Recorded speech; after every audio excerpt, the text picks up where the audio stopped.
capítulo 54, y dice: Regocíjate, estéril, la que no daba a luz, eleva una canción y da voces de júbilo, la que nunca estuvo de parto, porque más son los hijos de la desamparada que los de la casada, ha dicho Yahweh.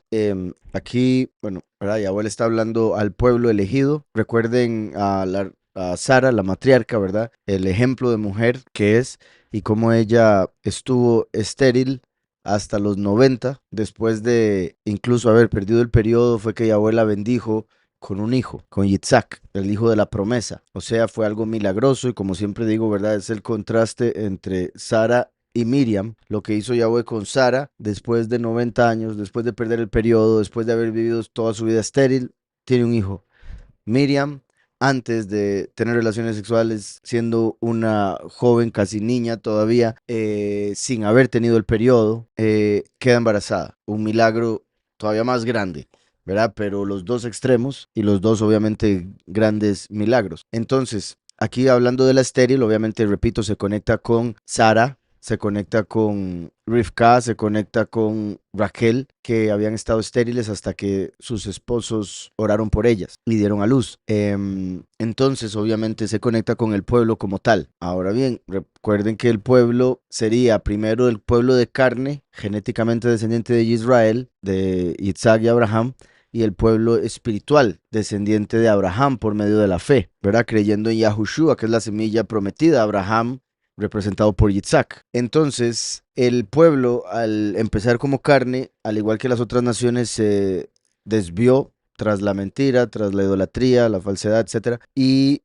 multiplicaron los ídolos. Curioso, por ejemplo, que en la 10ª plaga de Egipto, la plaga fue que morían los primogénitos. Y recuerden que las otras plagas eran golpes que Yahweh estaba dando a cada uno de los falsos Elohim de Egipto. Entonces, al herir a los primogénitos, estaba hiriendo a uno de los Elohim de Egipto, porque en Egipto adoraban a sus hijos, principalmente al primogénito. Se dice que hacían imágenes, esculturas de ellos para idolatrarlos.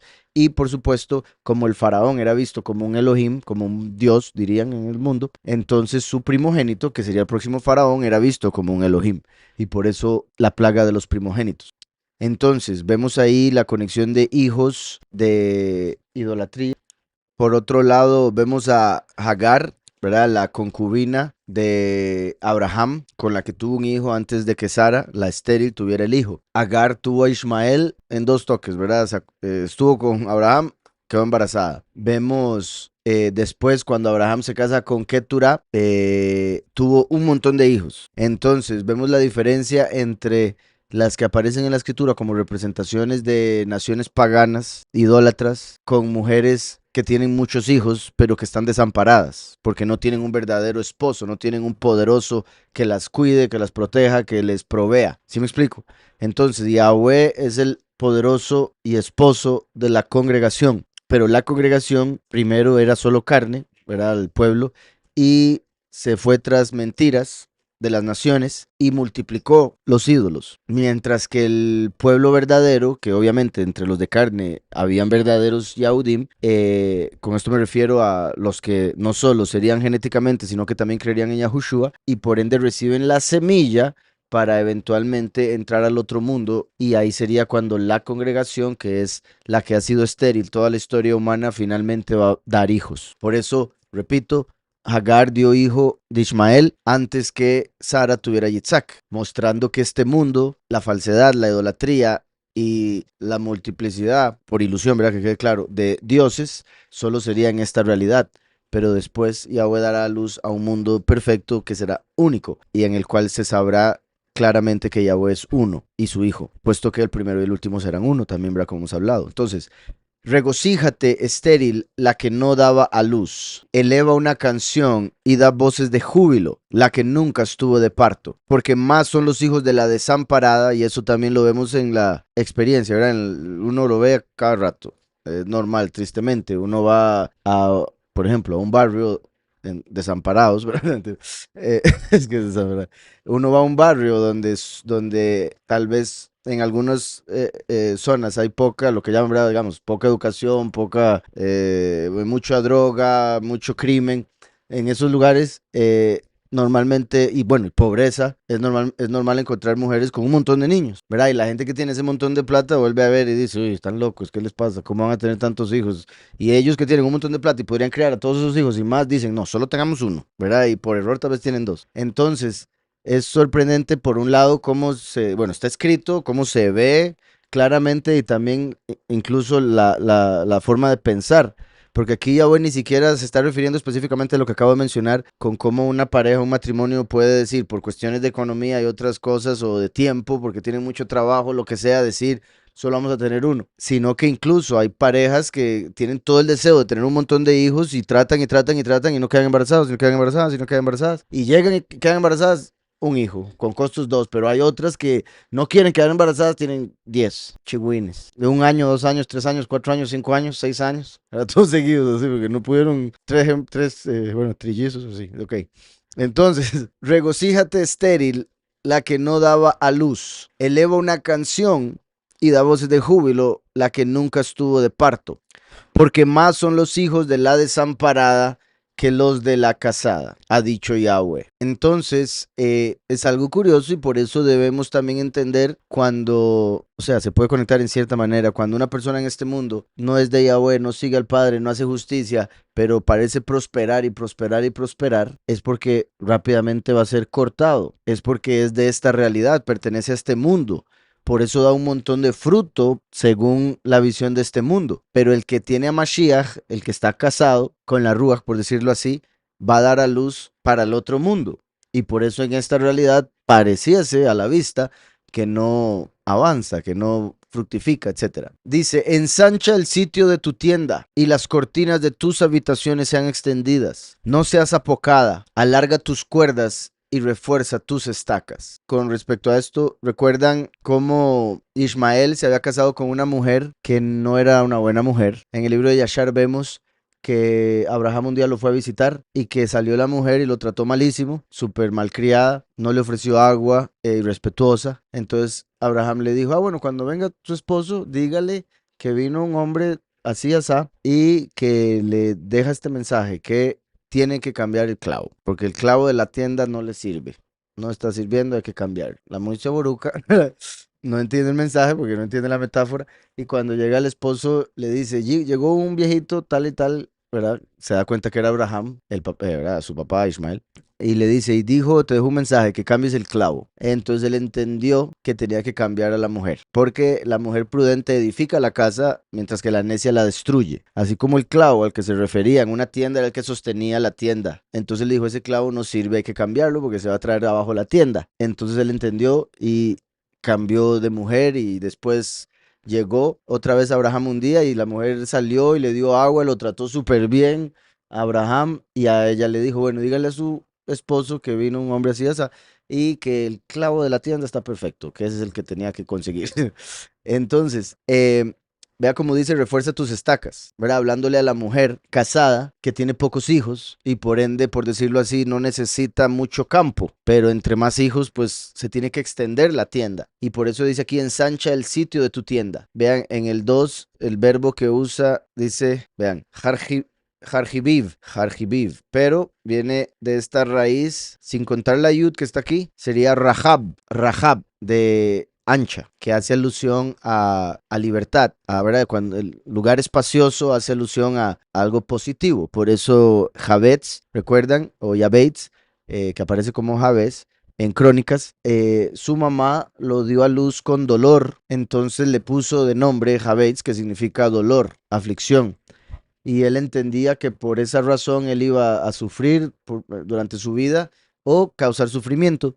Entonces en Crónicas, cuando se están mencionando los nombres, la genealogía, cuando llega a él, aparece que su mamá le puso Jabeitz porque lo tuvo con mucho dolor. Entonces él lo oró y le pidió a Yahweh que no pasara dolor ni provocarlo y que por favor ensanchara su territorio. Y Yahweh le respondió con un sí y después continúa la genealogía, mostrando lo poderosa de esa oración por hacerla con fe y con sabiduría. Ahí vemos Rahab, ¿verdad? De ensanchar como Rahab, la mujer que reconoció a los dos testigos en Jericó, a los dos espías que representan a los dos testigos. Entonces, ensancha el sitio de tu tienda. De ahí entonces también la conexión con Rahab como una representación de esa mujer. A pesar de que ella había sido una prostituta, pero dejó la prostitución y se volvió al Padre completamente. Y las cortinas de tus habitaciones sean extendidas, no seas apocada. Alarga tus cuerdas y refuerza tus estacas, porque te extenderás a la mano derecha y a la mano izquierda. Tu descendencia heredará naciones y habitará las ciudades asoladas. Recuerden que este capítulo, ¿verdad?, es el 54, y el anterior fue el que habló de lo que estamos por celebrar mañana, ¿verdad? Mañana y pasado. La muerte de Yahushua. Yahushua se presentó para morir por nuestros pecados, llevar todas nuestras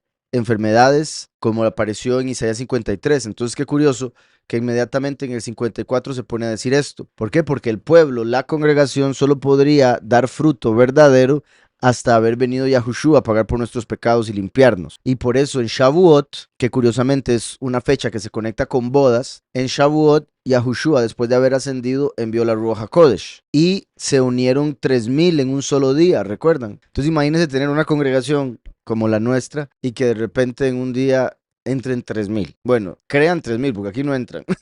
Aquí no cabrían, ¿verdad? Pero mi punto es que 3000 digan creemos. Desde a partir de hoy somos parte de la congregación.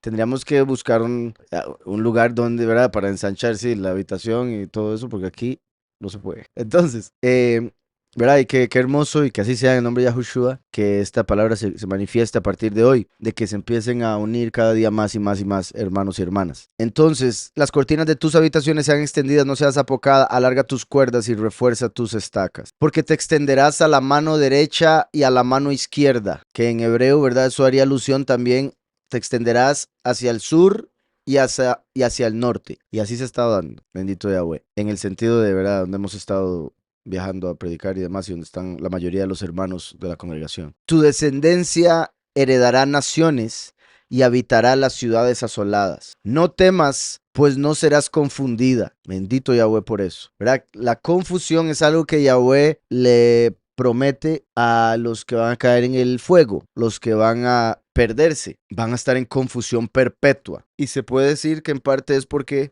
eso fue lo que escogieron. Recuerden que escogieron a la gran ramera de Babel, la cual da el vino de la fornicación, que es la idolatría. Recuerden que Babel significa confusión. Entonces, la gran ramera de confusión, que a través de la idolatría confunde a las personas, pensando las personas que están sirviendo a un poderoso, pensando las personas que están siguiendo lo que dice la escritura, etc. O lo peor, pensando que la escritura no importa, como les mencioné la vez pasada, ¿verdad?, con la católica que hablé. No temas, pues no serás confundida, ¿verdad? La congregación elegida no va a ser confundida, mientras que la gran ramera ha promovido la confusión y por ende va a caer en confusión perpetua.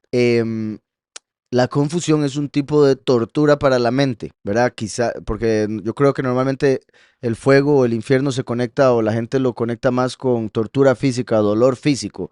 Y pues lo más seguro también va a haber, ¿verdad? Porque va a haber un físico, se va a recibir un cuerpo para eso, pero considero aún más allá lo que será para la mente, la confusión, la vergüenza y como también hemos visto, ¿verdad? Yahweh es el Padre de las luces y todo lo bueno que nosotros recibimos y experimentamos viene de Él. Todo lo bueno, sea cualquier, es que no, o sea, lo más pequeñito, desde cuando uno se levanta y se estira, que se siente rico, hasta el bañarse, todo placer, por más pequeñito que sea, toda cosa positiva viene de Él. El estar seco, el estar limpio, el tener las cosas ordenadas, todas esas cosas que producen no solo un bienestar físico, también mental, porque el orden ayuda, y otro montón de cosas, todo viene de Él. Entonces la persona que lo rechaza a Él, Yahweh le va a preparar un lugar, ya está preparado, donde pueda habitar sin recibir absolutamente nada de lo que viene de Él. Por ende, no va a haber absolutamente nada bueno en esa realidad. Y es inexplicable pensar en algo así, porque por más mal que uno pueda estar en este mundo, siempre hay algo bueno, siempre hay un alivio. Por más enfermo que uno pueda estar, hay un momento del día donde tal vez uno dice, "Uf, ya puedo descansar, un ratito aunque sea, ¿verdad?". Porque sé que hay mucha gente que ha pasado por muchísimo dolor, pero en esta vida siempre hay algo que calma un poco el dolor. En esa no va a haber absolutamente nada, porque eso que calma, eso que sana, eso que mejora, todo viene de Yahweh. Y la confusión va a ser inmensa al no saber, bueno, me imagino que lo único que sabrán a ciencia cierta es que se merecen estar ahí. Pero aparte de eso, la confusión de cuánto va a durar, por qué tanto, ¿Dónde están? ¿Hasta cuándo? Todo. ¿Quiénes son? Solo pensar en, ¿verdad? No sé si les, bueno, yo creo que a todo el mundo le pasa, que a veces uno se despierta, ¿verdad? Tal vez está durmiendo en otro lado, o a veces en el mismo lugar que duerme siempre, y se despierta y dice, ¿dónde estoy? ¿Verdad? Y pensar por un momento dónde estoy, no saber dónde está, llegar a pensar quién soy, nombre.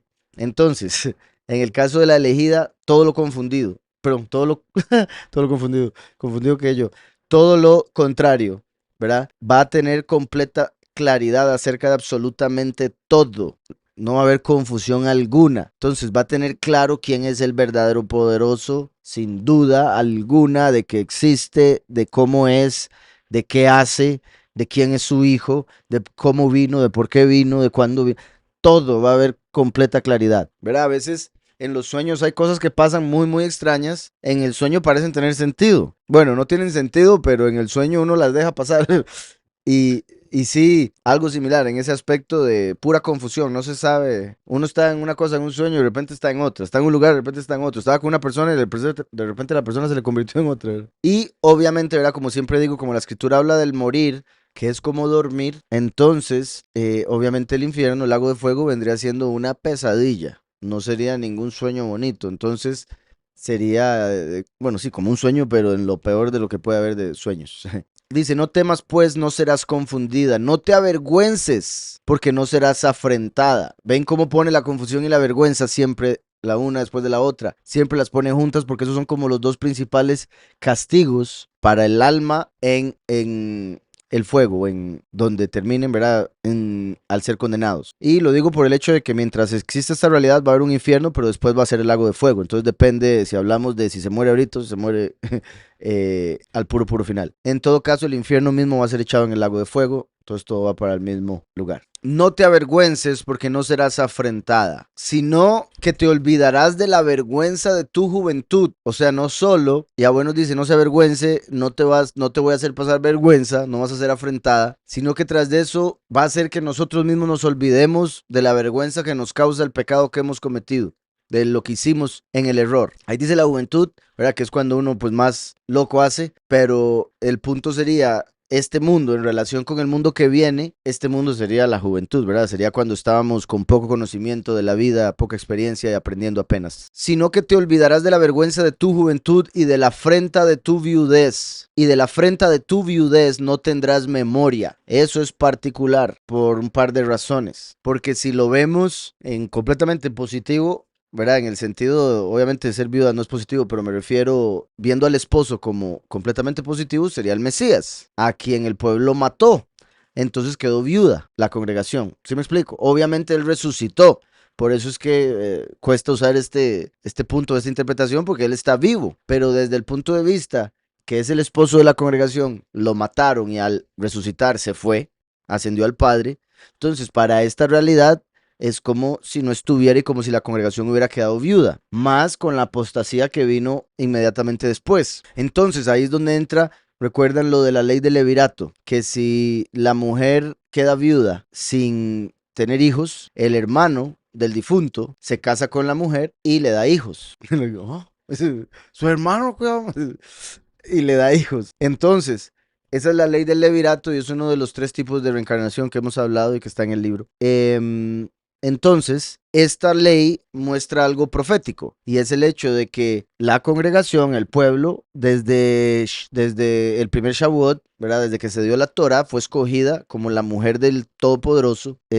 Bueno, vemos que hubo divorcio por la idolatría, pero el punto es la esposa del Todopoderoso. El Todopoderoso viene por ella y ella, bueno, el pueblo lo mata. Entonces queda viuda. Incluso los que creyeron en él y sí le buscaban queda viuda porque Mashiach se va. Entonces tiene que venir el hijo pródigo, que es el último, casarse con ella y lo que venga de ahí, el fruto que venga de ahí es de Mashiach, es de Yahushua, como en esa ley del levirato, repito, que aparece en Deuteronomio y está ejemplificada en Génesis 38, el que vimos hace poco. Por otro lado, en el aspecto negativo, viendo al esposo como negativo, dando esa posibilidad, ahí estaría haciendo alusión a que el pueblo, por error, primero se casó con Heilel.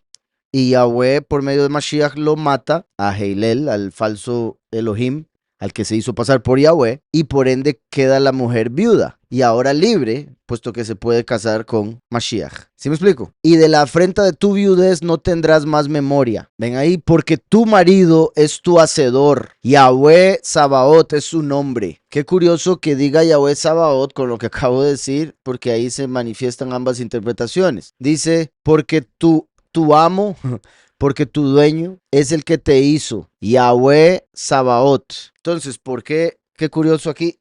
Por un lado, bueno, Yahweh Sabaoth es su nombre, porque viendo la positiva primero, recuerden que el último viene como el padre. Yahweh le dijo a Yahushua, siéntate a mi derecha hasta que ponga a tus enemigos por estrado de tus pies. De hecho, como vimos en Génesis 38 con esa ley del levirato que les mencionaba, Yahudá, el padre de la tribu Yahudá, se casa con la hija de un hombre llamado Shua. Y ahí se forma el nombre Yahushua. Y ese es uno de los testimonios que nos da la Torá acerca del nombre del Mesías que vendría de Yahudá. Con ella, con la hija de Shua, tiene 3 hijos. Después, aquí estamos Yahudá y Batshua, la hija de Shua, como los padres. Ahora hay 3 hijos. Y casan al primero con Tamar. Se casa con Tamar, pero era malo. Entonces, era malo, entonces Yahweh le quita la vida. Entonces Yahudá le dice a Onán, el segundo, que se case con Tamar, la viuda. Onán se casa, pero como sabía que el hijo no sería de él, derramaba en tierra cuando estaba con ella, entonces no la deja embarazada. Eso le desagrada a Yahweh, por odioso, le quita la vida, ¿ok? Entonces había que darle al último hijo, Sheila. Y Yahudá, el papá, el suegro, le dice, quédate con tu ropa de viuda esperando hasta que crezca. Pero a él le daba miedo dárselo porque decía, y se lo doy, si me muere también, ya me lleva 2 hijos que me mata. Pensaban que era ella la que o que era por ella alguna maldad, pero eran ellos los malos. Entonces no se la da. En ese tiempo se muere la hija de Shua, la esposa de Yahudá, la suegra. Tamar, hay que investigarla. Entonces, se muere la suegra y Yahudá todavía no le había dado a Sheila, al hijo que quedaba, a Tamar. Y un día él, ya después de hacer el luto por su esposa y todo, anda por allá un día caminando y ve a una mujer que le parece que es prostituta. Y va donde ella y le dice, bueno, ¿verdad? Hace negocio para ver cuánto era que salía. Ella le dice que le dé lo que anda porque él en realidad no andaba nada, entonces le dice, fíjeme algo.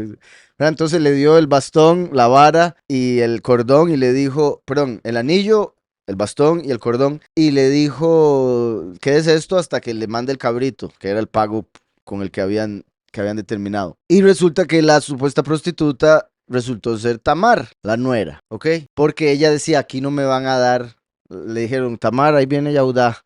Entonces ella dijo, a mí no me van a dar a Sheila. Entonces pues, se puso un velo y fue y se puso en la puerta. Cuando pasó Yahudá, dijo, estuvieron juntos, quedó embarazada. Después, cuando le dicen a Yahudá, tu nuera quedó embarazada, la viuda, la vieras vos. Entonces, él dijo, tráiganla y quémenla. Ya que le estoy contando toda la historia porque veo que un par ahí no se la saben. Entonces dice, tráiganla y quémela. Y cuando le iban a quemar, ella sacó el bastón, el cordón y el anillo y dijo, esto es del hombre que es el papá. Y donde Yahudá lo vio, dijo, uy, uy, uy, no puede ser. Ya, suéltenla. ¿Verdad? Y él dijo, fue mi culpa, soy peor yo que ella. Entonces ahí revela que son hijos de él, lo que había pasado, entonces no la matan, pero ahí el punto por el que quería contar toda esta historia es porque vean qué curioso cómo el que dio a su hijo, bueno, en este caso hijos, para casarse con Tamar, ¿verdad? Porque trajo a Tamar para casarse con él, entonces a Tamar la llamó para casarse con su hijo, pero después, en lo que representa la segunda manifestación, él va y está con Tamar. ¿Sí me explico? Entonces, como hijo, o sea, la congregación con el hijo y después con el papá, es mi punto. Se ve como algo que en la carne, en el error, ¿verdad? Perverso, que no debería suceder, pero deja un reflejo profético muy poderoso de la mujer como la congregación. Primero vino el hijo y después viene el padre, y a través de la unión se da el fruto que Yahweh tenía preparado para la otra vida. Entonces, aquí en hebreo vemos que dice, porque tu dueño o tu amo. Recuerdan que en Oseas Yahweh dice, ya no me llamarás Baal, sino que me llamarás Ishi. Ya no me llamarás Baalí, ya no me llamarás mi señor, sino que me llamarás mi esposo. ¿Por qué? Porque cuando en el pasado prohibieron el nombre de Yahweh, lo reemplazaron por, entre otras cosas, igual que hoy en día, el señor Baal. Y Baal es un título, pero que Satanás usa como nombre. Y por eso Yahweh nos dice que no lo llamemos así, porque el pueblo se terminó yendo por la adoración del Señor, de Baal. Ahora bien, aquí el nombre se está utilizando como lo que significa, como el título, porque yo soy tu dueño. Pero en todo caso, incluso si lo tomamos como Baal, es lo que les decía. Primero el pueblo estuvo casado con Baal y Baal quiso tomar el lugar del Todopoderoso. Entonces Yahweh lo quita por medio de lo que hace su hijo y ahora ya queda libre para casarse con Yahweh, su hacedor. ¿Sí me explico? Como lo está diciendo aquí, tras de eso, como estaba diciendo, el último viene como el padre, porque Yahweh le dijo a Yahushua, siéntate a mi derecha hasta que ponga a tus enemigos por estrado de tus pies. Y el último viene como un guerrero. Sabaoth significa ejércitos. Yahweh de los ejércitos hace alusión a Yahweh como guerrero, el que trae justicia. Mientras que Yahweh Elohim al primero, ¿verdad? Yahweh Elohim el primero, Yahweh Sabaoth el último. Elohim en lo negativo se conecta con Samael y los suyos. Sabaoth en lo negativo se conecta con Heilel y los suyos. ¿Está claro eso? Entonces, qué curioso que en este mismo verso tenemos Baal y Sabaoth, pero viéndolo como título, vemos que se está refiriendo a cuando Yahweh viene como guerrero. Y la importancia de su nombre. Yahweh Sabaoth es su nombre. ¿Por qué era importante saber su nombre? Porque terminarían adorándolo como simplemente Baal, el Señor, que él, repito, después lo prohíbe en Oseas. O sea, y no es como que después cambia de parecer y lo prohíbe, siempre habría sido prohibido, obviamente, adorar a Baal, pero lo que creo que puede confundir un poco de por qué está usando la palabra aquí es porque esa palabra tiene un significado, es amo o dueño, ¿verdad? Y obviamente el Todopoderoso es el dueño de todo lo que él creó. Ahora, en una relación de pareja, aunque la escritura dice que el cuerpo de la mujer le pertenece al hombre y el cuerpo del hombre le pertenece a la mujer en el matrimonio, ¿verdad? Como que depende de la pareja o depende de las personas, verían raro el que el uno le diga al otro, usted me pertenece, ¿verdad? Usted me pertenece, así que vea usted si sale así, o si sale del todo. O, ¿verdad? La mujer que lo mismo le diría al hombre, o al menos lo pensaría. Y repito, si hay una realidad en eso, sí es verdad, pero no es para control. Y de ahí la diferencia que hay entre ser un amo, un dueño, y ser un esposo, ¿verdad? Que se conecta más con el amor y el cuidado, la protección, la provisión y demás. ¿Sí me explico? Entonces, por eso parte de lo que Yahweh dice, ya no me llamarás más Baal, aunque él dice, yo soy tu amo, yo soy tu dueño, pero quiero que me veas como tu esposo. El punto no es el control, porque de ser así no nos hubiera dado libre albedrío. ¿Sí me explico? Entonces dice, ensancha el sitio de tu tienda, para ver si entiendes, ensancha. Y las cortinas de tus habitaciones sean extendidas. No seas apocada, alarga tus cuerdas y refuerza tus estacas, porque te extenderás a la mano derecha y a la mano izquierda. Tu descendencia heredará naciones y habitará las ciudades asoladas. No temas, pues no serás confundida. No te avergüences porque no serás afrentada, sino que te olvidarás de la vergüenza de tu juventud y de la afrenta de tu viudez no tendrás más memoria. Porque tu marido, ven que ponen marido, pero ahí vimos que decía amo, dueño, es tu hacedor. Yahweh de los ejércitos es su nombre. Él es tu redentor, el apartado de Israel, el que será llamado poderoso de toda la tierra. Bendito Yahweh. Será llamado. ¿Por qué? Porque hasta hoy en día, aún ya estamos en el puro fin, la gente todavía llama poderoso a un montón de basura y ídolos de todo tipo. Un montón de gente considera ser lo que dirían en el mundo, un dios. Algo muy común hoy en día. Pero eventualmente, cuando ya todo quede revelado y no haya confusión alguna, todo el mundo lo va a llamar a él el poderoso de la tierra. No va a haber nadie que lo niegue, no va a haber nadie que piense diferente con respecto a la verdad. Elohei Kal Haaretz, poderoso de toda la tierra, Yikarei, seré llamado. Bueno, será llamado él. Él el que será llamado poderoso de toda la tierra.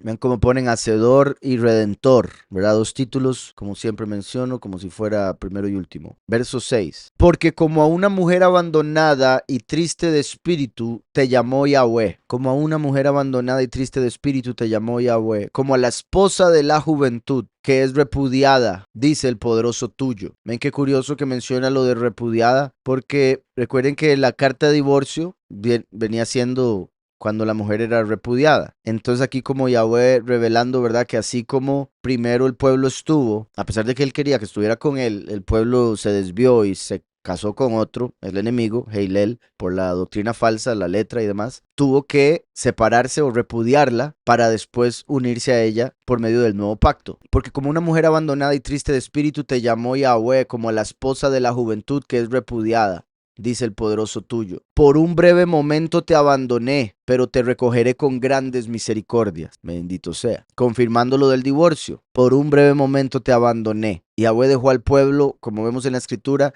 para que adorara a los astros, ¿verdad? El ejército de los cielos, porque decidieron adorar el sol, la luna y todos los demás planetas. Por un breve momento te abandoné, pero te recogeré con grandes misericordias, ¿verdad? Durante el segundo éxodo, cuando se dé la séptima trompeta durante la cosecha. Con un poco de ira escondí mi rostro de ti por un momento, pero con misericordia eterna tendré compasión de ti, dice Yahweh tu Redentor. Parece particular con un poco de ira, porque han sido 6000 años de tome, tome, tome. Bueno, que y lo digo obviamente como chiste, aunque obviamente para el pueblo ha sido doloroso. Recuerden que, bueno, y eso es porque, como siempre digo, la ecuación de la comedia, ¿verdad? Tragedia más tiempo, comedia. El Yahweh ha separado nuestro castigo en diferentes pequeñas porciones a través de toda la historia, que si hubiera sido de golpe no lo hubiéramos aguantado, no hubiéramos ya dejado de existir como pueblo. Entonces Yahweh nos ha castigado poquito a poco, aunque haya sido fuerte el castigo en algunos casos desde nuestra perspectiva, poco a poco a través de toda la historia, porque Yahweh a los que ama castiga. El papá castiga a sus hijos, no castiga a los hijos del otro, entonces por eso las naciones no han pasado por castigo como tal, solo que por todo lo que han hecho van a tener que pagar, y por ende el que las creó a las naciones las va a juzgar durante los últimos 3 años y medio con las 7 plagas postreras. Entonces, al decir aquí con un poco de ira, me parece como, ¿verdad? Después de un esposo que se enoja mucho. Ay, pero me enojé un poquito, mi amor, nada más, tranquila ya. Con un poco de ira escondí mi rostro. Y por eso decía, desde nuestra perspectiva, pudo haber sido muy fuerte, pero Yahweh es todopoderoso. Imagínense Yahweh enojado bastante. No, con un poco tenemos. Y él mismo lo está diciendo, no, yo me enojé poco, lo que ustedes vieron fue poco. Con un poco de ira escondí mi rostro de ti por un momento, pero con misericordia eterna, bendito Yahweh. También esta es otra razón, a pesar de que para nosotros han sido 6 milenios y como uno en un cuerpo vive 70, 80 lo mucho, entonces 6 milenios suena demasiado, pero 6 milenios a la par de la eternidad no es nada, es un poco. Entonces a nosotros nos puede parecer como un montón de ira, pero ha sido poco. ¿Por qué? Porque Él nos va a dar misericordia eterna. Y ahí vamos a ver la gran diferencia. Eterna misericordia comparada con 6000 años, que a la par de eso no va a ser nada. Pero con misericordia eterna tendré compasión de ti, dice Yahweh, tu Redentor. Vean qué poderoso. Porque esto me será como en los días de Noaj. ¿Qué dijo Yahushua? La venida del Hijo del Hombre será como en los días de Noaj. O sea que aquí Yahweh está hablando del fin de los tiempos, nuestro tiempo, cuando se manifestaría el último, confirmando lo que he dicho aquí anteriormente con el hecho de que viene a casarse con la congregación después de que quedó viuda por la apostasía y el hecho de que viene como el hermano a estar con la esposa del difunto. Incluso cuando lo viésemos en el aspecto negativo, porque recuerden que Micael y Heilel en el segundo cielo quedaron como si fueran hermanos, en el sentido de que ambos son ángeles. ¿Sí me explico? Y si todos nosotros que somos seres humanos somos hermanos porque todos vinimos de Adán, entonces todos los ángeles son hermanos porque vinieron de Elohim. ¿Recuerdan? Los hijos de Elohim, dice la escritura cuando habla de los ángeles. Entonces en el aspecto angelical, por decirlo así, Micael sería hermano de Heilel como ángel. Pero recuerden que su procedencia fue el tercer cielo cuando Samael cayó del favor de Yahweh. Él estaba en el segundo cielo por si algo. Con lo que dije no se confundan, no estoy diciendo que Samael estuviese en el tercer cielo. Él estaba en el segundo, pero para ser condenado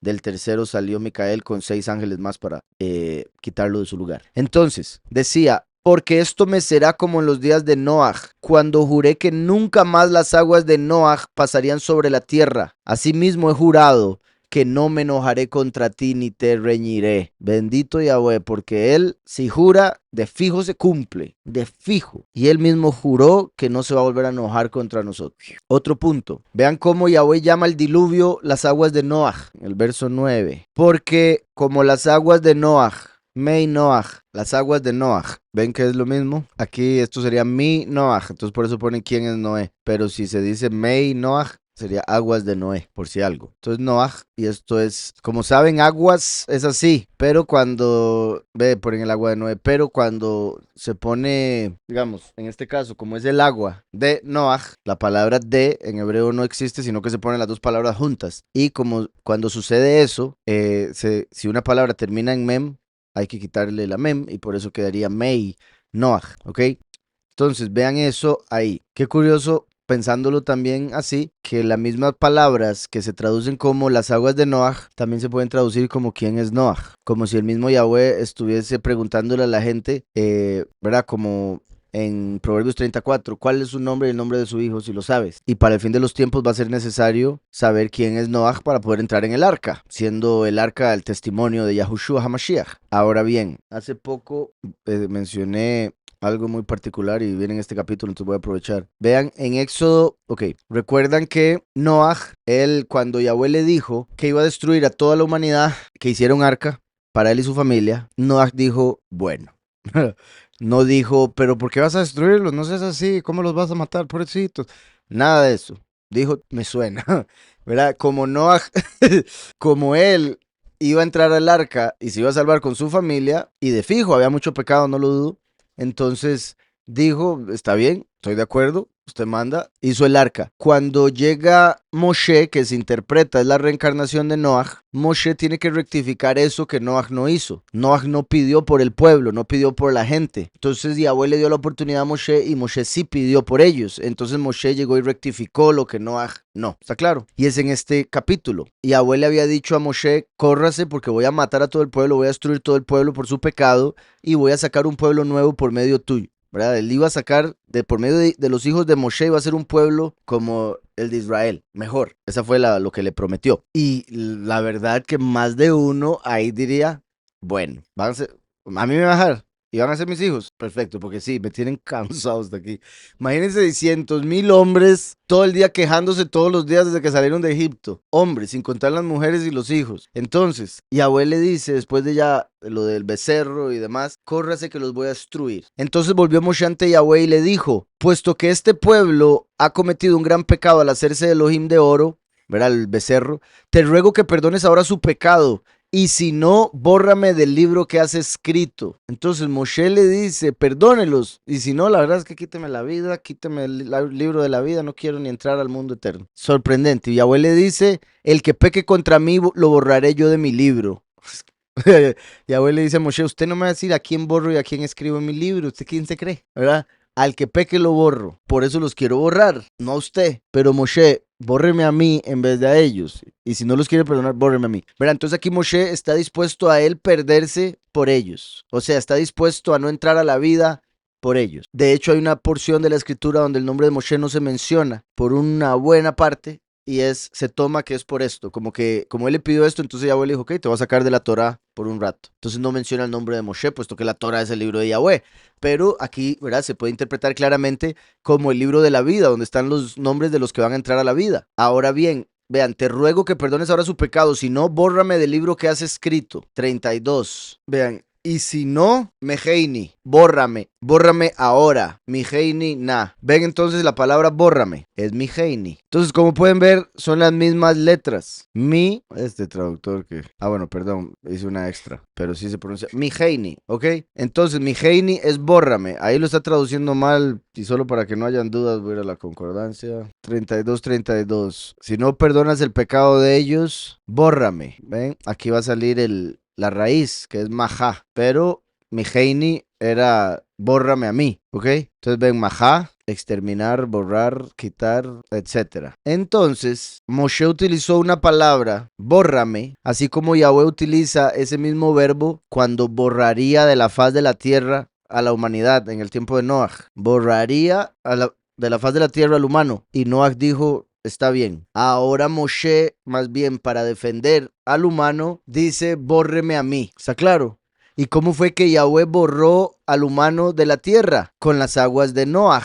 Mei Noaj. Entonces Moshe viene y rectifica, por eso se le llamaron las aguas de Noah, porque como él no estuvo defendiendo a la humanidad, entonces quedaron como las aguas de Noah, como si él fuese el que trajo el castigo, como si él fuese el que trajo el juicio. ¿Sí me explico? Entonces, las aguas de Noaj, para que no vuelvan a pasar, Moshe, y en este caso, como el testigo como Moshe, dice miheini, bórrame a mí, utilizando las mismas letras, como lo pueden ver. ¿Ven? Entonces, las aguas de Noaj se reacomodan y son bórrame a mí. que en este caso también claramente se puede ver como Mashiach diciendo, yo muero por ellos, Mei Noach. Entonces de esa manera Moshe habría rectificado lo que no hizo cuando vino primero como Noach. Porque esto me será como los días de Noach, cuando juré que nunca más las aguas de Noach pasarían sobre la tierra. Asimismo he jurado que no me enojaré contra ti ni te reñiré. Porque los montes se moverán y los collados temblarán, pero no se apartará de ti mi misericordia, ni el pacto de mi paz se romperá. Yahushua hizo el nuevo pacto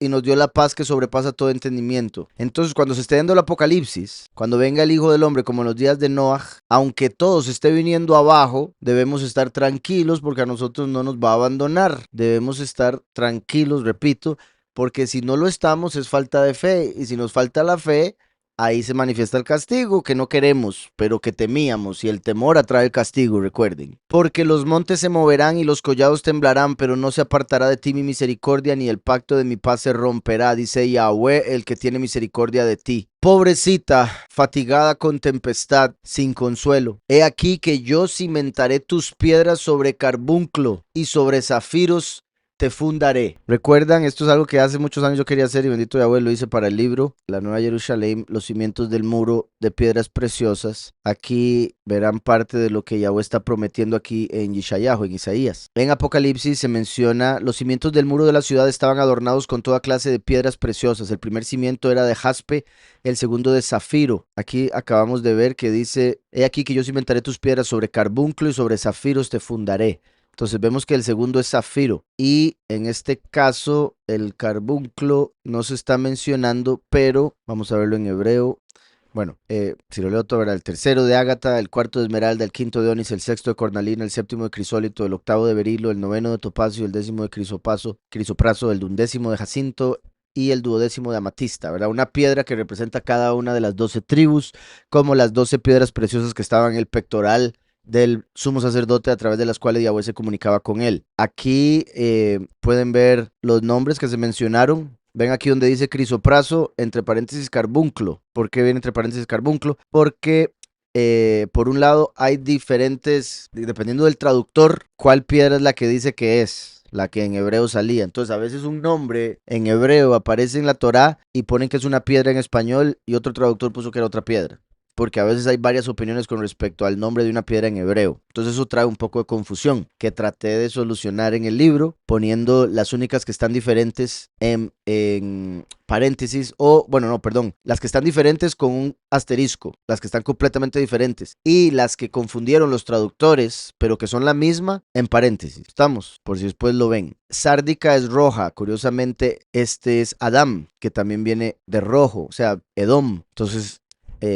tiene sentido con el nombre porque es una piedra roja. Ahora, aquí lo que hago, repito, es poner los 12 cimientos según dice Apocalipsis, la tribu con la que está conectada cada cimiento, el nombre hebreo de cada uno de los cimientos, o sea, de las piedras preciosas, y aquí cómo se puede interpretar ese nombre como si fuera una palabra hebrea, ¿ok? Por eso aquí puse Adam, porque esto es el nombre Adam, pero se pronuncia un poco diferente cuando se refiere a la piedra preciosa. Más adelante pongo otro cuadro basado en Éxodo 28, que habla del pectoral, el pectoral del sacerdote. Ven que aquí sí viene carbunclo. Isaías y Éxodo están en el antiguo pacto. Entonces la palabra la tradujeron como carbunclo. Apocalipsis está en el nuevo pacto y el que llegó a nosotros es griego. Entonces las palabras ahí están en griego. ¿Sí me explico? Y por eso es que hay confusión y hay una diferencia de un par de piedras. Pero eso no es que Yahweh cometió el error, son los traductores y por venir del griego por donde pasó el nuevo pacto. Entonces en el pectoral tenemos sárdica, que sería cornalina, como lo vimos en el otro cuadro, topacio, carbunclo, crisopraso y bueno, las tribus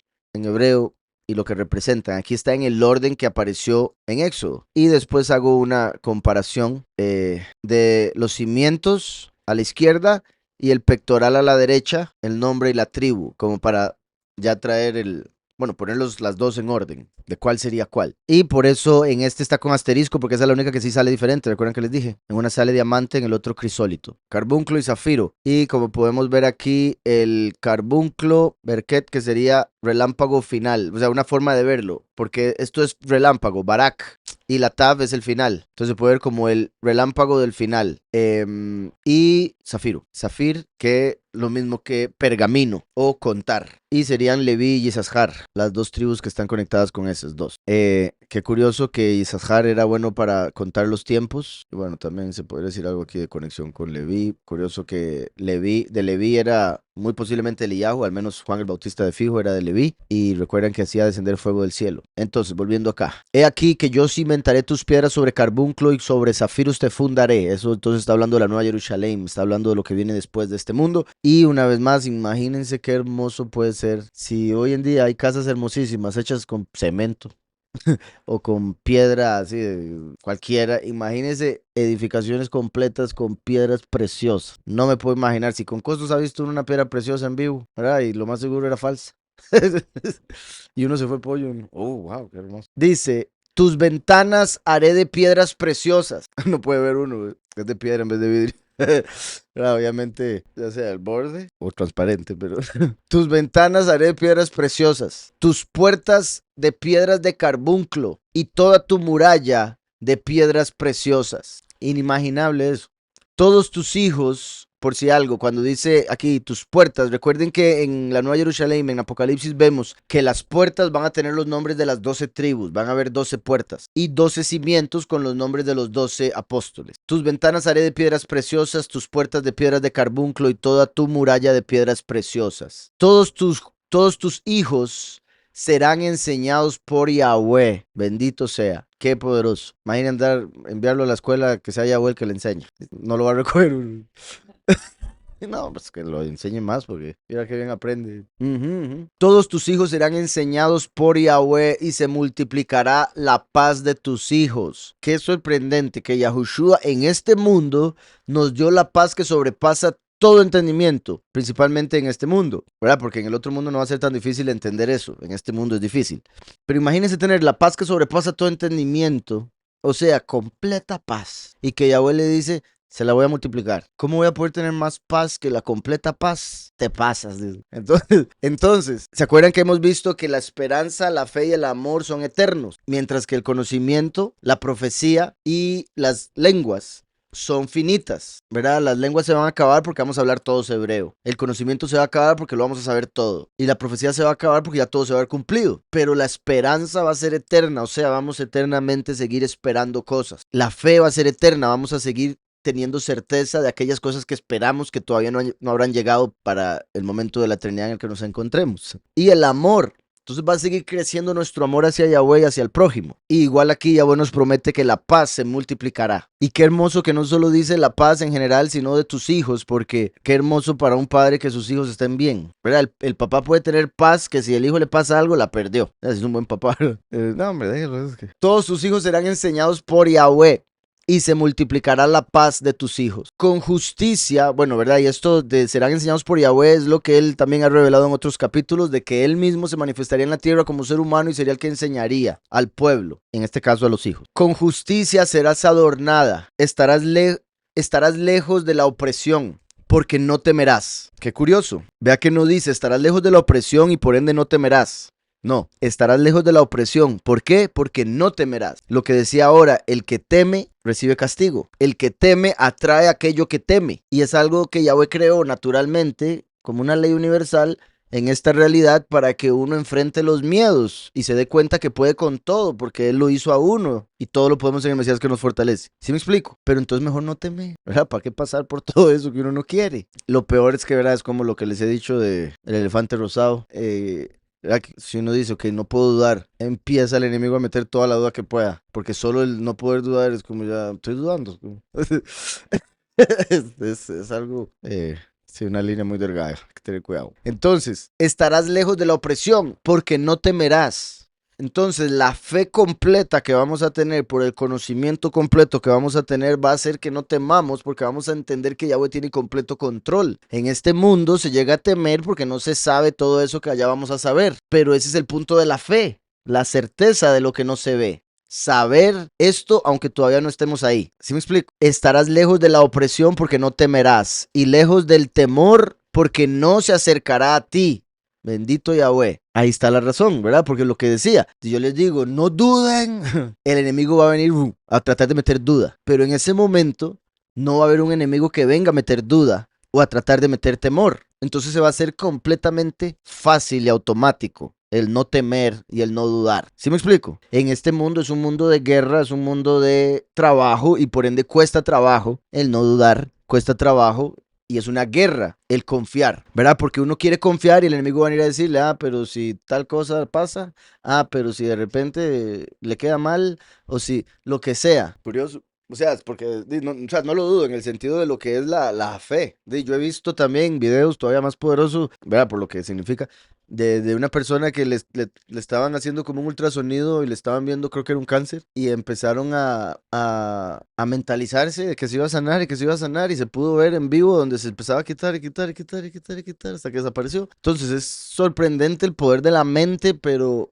ahí es donde entra la duda y detiene todo, todo. Es automático. Entonces, si alguno conspira contra ti, oigan esto, bendito Yahweh por esto. Si alguno conspira contra ti, lo hará sin mi apoyo. O sea, no va a poder hacer nada. Por más que se canse y se mate tratando, no va a poder lograr lo que quiere, porque Yahweh no lo va a ayudar. Si alguno conspira contra ti, lo hará sin mi apoyo. El que contra ti conspire, delante de ti caerá. Bendito Yahweh. Yo hice al herrero. Vea, por ejemplo, esto, qué curioso que aparezca aquí, me parece curioso que aparezca aquí, por el hecho de que estaba hablando del milenio, incluso de la Nueva Jerusalén. Si alguno conspira contra ti, uno diría, ¿quién va a conspirar contra mí en ese tiempo? No, hombre, ya es suficiente con este. ¿Verdad? Pero recuerden que después de un milenio de estar nosotros bien en la Nueva Jerusalén, perdón, en Jerusalén, todavía la antigua, las naciones, cuando Satanás sea soltado por un breve tiempo, va a ir a engañar a las naciones para que se vengan a atacarnos a nosotros. Entonces todas las naciones van a conspirar contra nosotros al final del milenio y van a tratar de destruirnos, pero ya voy a hacer descender fuego del cielo y van a caer delante nuestro todos. Si alguno conspira contra ti, lo hará sin mi apoyo. El que contra ti conspire delante de ti caerá. Yo hice, y vean que lo dice dos veces, igual que todo en la escritura, para confirmarlo, porque se necesitan dos testimonios. Entonces Yahweh mismo lo confirma. Si alguno conspira contra ti, lo hará sin mi apoyo. El que contra ti conspire, delante de ti caerá. Yo hice al herrero que sopla las ascuas en el fuego y saca la herramienta para su obra. Y también yo he creado al destructor para que destruya. Poderosísimo nuevamente. Por un lado, está comparando al destructor con el herrero, ¿verdad? Por cómo el herrero trabaja con fuego. Un horno de fuego que derrite el hierro. Así como el hierro representa a Roma, los impíos, incluso los que mataron a Mashiach, y todos ellos se van a ir al horno de fuego, al infierno. Por otro lado, normalmente era el herrero el que le daba forma a los ídolos, ¿verdad? Estaba el que también hacía estatuas o de madera, pero después las recubrían con metal. Entonces el mismo Yahweh está diciendo, yo soy el que hago a ese hombre que los desvía a todos. Y no es que lo hace para desviarlos, es porque le da libre albedrío y ese hombre decide, con lo que Yahweh le da, engañar al mundo entero, por ejemplo, haciendo ídolos. También recuerden que el herrero se conecta con Samael. Y bueno, de hecho, todavía más con Azazel, porque recuerdan que Azazel, bueno, con los dos, voy a decir Samael, ¿por qué? Porque es el padre de los ángeles y principalmente, obviamente, de los caídos, así como el herrero hace ídolos. Segundo, se conecta con Azazel, y con Samael también, porque Samael es el ángel de Roma y Roma es del hierro. ¿Estamos? Por otro lado, Azazel es Apolión, el que va a salir del Abadón en la quinta trompeta, y eso significa destructor, el destructor. Y recuerden que él, Azazel, fue el que le enseñó a los seres humanos cómo darle forma a los metales para hacer armas de guerra. O sea, les enseñó a ser herreros, para que fueran guerreros también. Entonces, yo hice al herrero que sopla las ascuas en el fuego y saca la herramienta para su obra. Entonces Yahweh no solo hizo al herrero, le dio el intelecto y la capacidad de poder crear herramientas que facilitan el trabajo. Yahweh a nosotros nos dio capacidades que las damos por sentado, pero que son sorprendentes. Yahweh hizo el trigo, Yahweh hizo cada ingrediente por aparte y le dio al hombre la capacidad de decir, ¿qué pasa si lo mezclo? Y salió el pan. Y ya nosotros vivimos en el fin de la historia. Entonces nosotros ya agarramos como todo eso que los hombres en nuestro pasado inventaron y echando a perder aprendieron, envenenándose qué comer y qué no comer. Ahora nosotros venimos y bueno, ya el gobierno tiene todo mal, pero por lo menos hay un montón de cosas que pudimos disfrutar de, repito, combinaciones, en este caso, por usar el ejemplo, de alimentos que antes no existían. Hoy tenemos la bendición también de que podemos comer, digamos, comida de un montón de culturas diferentes. Antes donde usted nacía con lo que hubiese comía, ¿verdad? Entonces un montón de cosas que dan mucho placer al hombre, que fueron voluntad de Yahweh pero por medio del intelecto humano. Y en el pecado, imagínense cuando estemos del otro lado. No me puedo imaginar todo lo que Yahweh nos va a permitir hacer, disfrutar, crear, inventar. Dice, yo hice al herrero que sopla las ascuas en el fuego y saca la herramienta para su obra. Y también yo he creado al destructor para que destruya. Aleluya. Y sé que para algunos eso puede ser fuerte, el que diga aleluya en un verso tan poderoso, tan fuerte, tan duro, pero es por el hecho de que eso muestra que no es para destruirnos a nosotros. Después de todo lo que ha dicho, el ponerse a uno ahora como, uy, ¿cómo que usted hizo el destructor? Es porque no ha entendido nada y volvió a caer en temor, en duda, etc. Yahweh al decir yo creé al destructor quiere decir que solo va a destruir lo que Yahweh permita y punto. Si no sería un problema porque el destructor estaría destruyendo la obra de Yahweh sin que él pueda detenerlo. ¿Sí me explico? Pero si Yahweh es el que nos dice yo hice al destructor, tranquilo, solo va a poder destruir lo que tiene que ser destruido y punto. No puede destruir más de lo que Yahweh le permita. Dice, y yo creé Mashhit, Lejabeil, al destructor para destruir o para profanar. Se puede decir porque se ve que son dos palabras diferentes, entonces como que no tiene sentido que sea el destructor para destruir. Sería más como el desolador para profanar. Y vean qué curioso este término destructor, Mashhit. Vamos a verlo aquí. Del verbo shahat, destruir, corromper, decaer, arruinar, etc. Pero vean cómo se le agrega la mem, porque es la fuente de destrucción, el destructor, y la yud aquí, y sería mashhit. Pero ven cómo aquí solo corremos la yud después de la mem y tenemos mashiach, y la tab es una cruz. Entonces qué curioso, porque Mashiach en la cruz mató al destructor, o Mashiach en la cruz destruyó al enemigo. Mashiach en la cruz es el destructor del enemigo, en este caso, de la maldad. Ningún arma forjada contra ti prosperará. Y esto se conecta todavía más o confirma lo que decía el hermano con respecto a los dos testigos, porque los dos testigos dicen que van a predicar por 1260 días en Apocalipsis 11 y que va a haber gente que los va a querer matar, pero no van a poder matarlos. Y Yahweh los va a proteger y todo aquel que los busque matar va a morir de la misma manera que quería matar a los dos testigos. Claramente, después de 1260 días tienen que morir, entonces ya Yahweh permite que los maten de la manera que tienen que morir para que se cumpla lo que falta. Igual que Yahushua, obviamente. Yahushua varias veces trataron de agarrarlo, pero Yahweh no lo permitió hasta que llegó el día en el que tenía que morir, un día como pasado mañana. Y este verso yo creo que todo el mundo lo conoce, ¿verdad? Todo el mundo lo ha escuchado. Mucha gente lo usa. Obviamente, yo espero la protección de absolutamente todo el que busca a Yahweh, aunque todavía no conozca su nombre. Pero aquí Yahweh está hablando de su pueblo y sus elegidos. No está hablando de toda persona que existe. Ningún arma forjada contra ti prosperará. O sea, ninguna cosa que alguien haga planeando destruirlo, porque tal vez aquí se imaginan, ¿verdad? La pistola o un hacha, pero no, es cualquier cosa, cualquier plan que alguien invente para tratar de hacerlo caer. Cualquier plan, cualquier hechicería, brujería, chisme, calumnia, por supuesto, armas también físicas, puñal, ningún arma forjada contra ti prosperará. Punto. Yahweh lo dijo, creámoslo. Y tú condenarás. Tras de eso nos da la autoridad a nosotros para condenar. Todavía no podemos condenar, eso que quede claro. Ahorita juzgamos y después nos va a dar la autoridad a condenar. Juzgamos, me refiero a juzgar lo que debemos hacer, con quién debemos andar, cómo debemos hablar, qué debemos pensar. Todo eso hay que juzgarlo. Pero va a ser hasta la transformación que Yahweh nos va a dar la autoridad y la capacidad de condenar, entre esos a los ángeles caídos. Y tú condenarás toda lengua que se levante contra ti en el juicio, porque nos va a dar la autoridad en el juicio para juzgar, y por ende vamos a poder condenar a todo el que se levante en contra. Lo sorprendente es que se vaya a levantar gente en contra en el juicio. Uno pensaría que ya en el juicio ya todo el mundo sabe y va a estar quedito para aceptar olvídese eso, todo el mundo tratando de quitarse el tiro. Sí, ¿verdad? Porque se puede ver como cualquier persona que te quiera juzgar, tú la condenarás. Y se podría ver cualquier persona que lo quiera juzgar a usted hoy en día, usted va a tener la oportunidad de condenarlo aquel día, puesto que dice que también en el juicio, ese momento se van a levantar en contra. Y habrá que ver cómo va a suceder, qué va a permitir Yahweh, ¿verdad? Porque va a haber orden de fijo, pero ya imagino todo el mundo tratando de desordenar. No, pero usted fue el que me mató a mí, pero usted se lo merecía. Y sale, sí, yo lo vi usted un día que... todo el mundo sacando los trapos. Entonces, tú condenarás toda lengua que se levante contra ti en el juicio. Esta es la herencia de los siervos de Yahweh, ¿verdad? Por ejemplo, con eso que acabo de decir, como Moshe saliendo, ¿verdad? En el juicio y que se levante el egipcio y diga, ay, usted es un asesino, usted me mató a mí. Pero después se levanta la mujer y dice, hey, pero usted me iba a violar, por eso lo mató. Te condeno por violador. Esta es la herencia de los siervos de Yahweh. Su salvación de mí vendrá, dice Yahweh. Su salvación de mí vendrá. Por eso de Yahweh vino Yahushua. La salvación de Yahweh, significado del nombre. Betzitkatam, y la justicia de ellos, Meiti, de mí, ¿verdad? De mí vendrá, sería la idea. Declara Yahweh. Su justicia, está diciendo ahí. Su justificación, que también vino por medio de Yahushua, puesto que somos justificados por medio de nuestra fe en él, en su muerte y resurrección.